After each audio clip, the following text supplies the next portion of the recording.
নগরের ব্যস্ত সড়কগুলোতে প্রতিদিনই দেখা যায় গ্যান্ডারির রসের দোকান। গরমে স্বস্তি পেতে অনেকেই ভিড় করছেন এসব স্টলে। কিন্তু এই মিষ্টি রসের আড়ালেই লুকিয়ে আছে ভয়ঙ্কর স্বাস্থ্য ঝুঁকি।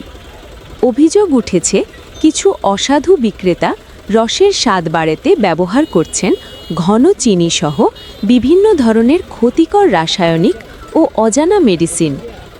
তাছাড়া তাজা আখের পরিবর্তে ব্যবহার করা হচ্ছে পচা ও নিম্নমানের গ্যান্ডারি।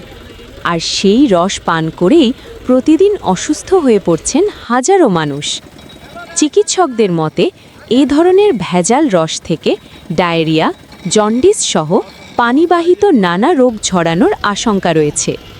এদিকে রস বের করার মেশিন চালিত গাড়ি থেকে তৈরি হচ্ছে তীব্র শব্দদূষণ, যা পথচারী ও আশপাশের মানুষের জন্য চরম অস্বস্তির কারণ হয়ে দাঁড়িয়েছে।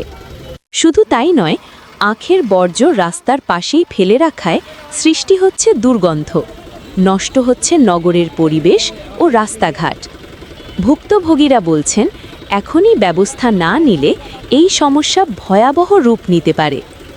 আইন অনুযায়ী খাদ্যে ভেজাল মেশানো, অস্বাস্থ্যকর পরিবেশে খাদ্য বিক্রি এবং শব্দ দূষণ সবই দণ্ডনীয় অপরাধ।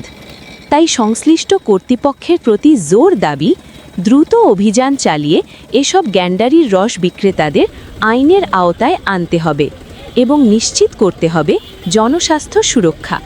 সচেতন হন, নিরাপদ থাকুন, কারণ সামান্য স্বাদের লোভই হতে পারে বড় বিপদের কারণ।